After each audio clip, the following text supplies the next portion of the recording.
Sup, my fellow book nerds, it's me, Shelby from Shelby's Crafty Books and Games. Place for bookish crafts and bookish videos. So today's video I'll be going over the books I read in July of 2025. As I do, I'll be coloring this picture of Aurora from the Disney Twisted Tales coloring book. The coloring book is based off of the Disney Twisted Tales book series, which takes Disney movies and does a slight twist on them, and it changes the whole story. They've got over 20 books right now, and they've got like 2 more coming out. One based on Moana and one based on Up is the next 2 ones coming out. So excited for that, especially the Moana one.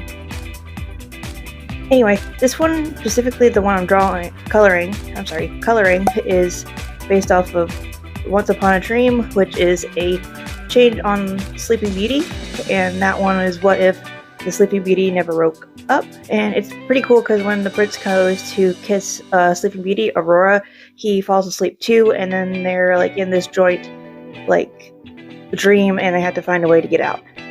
So pretty cool book. I read it a while back. Anyway, let's get started on the books I read in July. So I read 6 of them. 4 were audiobook listens and 2 were Kindle reads.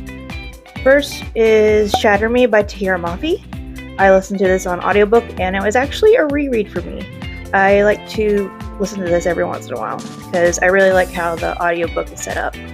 And this book follows a girl named Juliet who can hurt people if she gets touched by them or if she touches them.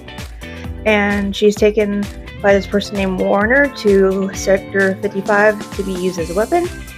And there she meets Adam, who somehow can touch Juliet without getting hurt.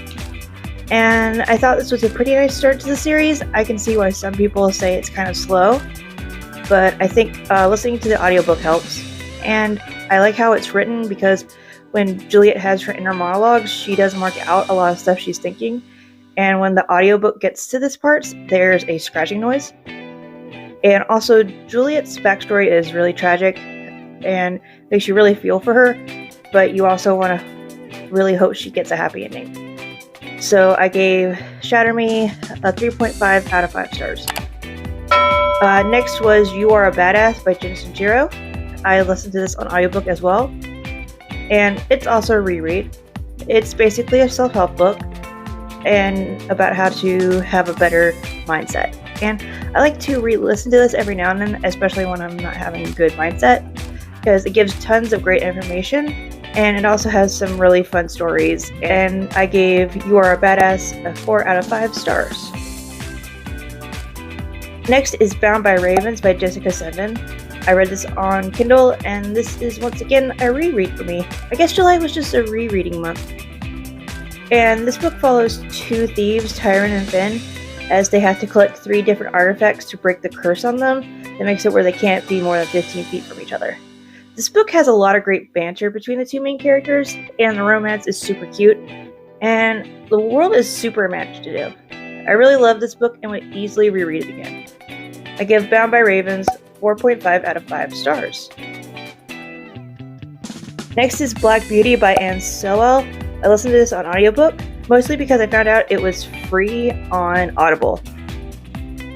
This follows a horse named Black Beauty, and it just shows all the good and bad owners he had throughout his life. So I read this due to the fact that there was a tag I did in June where I talked about it, and then I realized it had been forever since I read it. I think it was back in like elementary school when I read it, so I wanted to fix that and try to do a reread. It was interesting to not only see how things were like in the 1870s, but it was pretty cool to see it from a horse's point of view. I liked listening to how Black Beauty interpreted the humans, things going around him, and it was also nice to see how this horse's life unfolded. I gave Black Beauty a 4 out of 5 stars. So these next 2 were actually books I had read/listened to for the very first time. So yep, finally out of rereads. And the first one is Ash Princess by Lauren Sebastian. I listened to this on audiobook.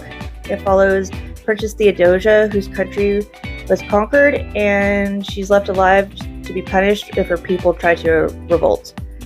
and she's finally had enough and plans to destroy her oppressors. This book really has a cool, interesting magic system and a cool twist on the water, fire, earth, and air elemental magic, but it's not used very much because we're more focused on the planning and plotting of Theodosia. But I'm hoping that the next 2 books go more in detail about that, because I think it's a really cool system.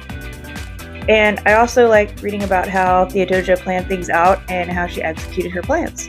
I gave Ash Princess a 4 out of 5 stars. And then the last one is The Orc and the Innkeeper by Cora Kane. I read this on Kindle, and it's about a woman named Mara who must fake date her old school bully to be able to get money to fix her hotel. It was a cute read, but the reason the love interests got into a big fight around the 3rd act was kind of stupid in my opinion. It was okay, but I'm not sure I would ever reread this book. It was a good thing that I found it on Kindle Unlimited. I gave The Orc and the Innkeeper 3 out of 5 stars. So for the month of August, I don't really have any books I want to prioritize. I don't really make TBRs, which is to be reads, but I like to list out a book or 2 that I hope to read in the month. But for August, I think I'm going to be really into mood reading, so it'll probably just be me picking up whatever I think is interesting at the time when I'm looking at the books I have. So let's hope I get a good chunk of reading done without having to really plan anything out. If you like bookish videos, crafts, and art, why not consider subscribing to my channel? And leave a comment down below about the best book you read in July, or maybe just something that happened that was really cool in July, if not. See ya!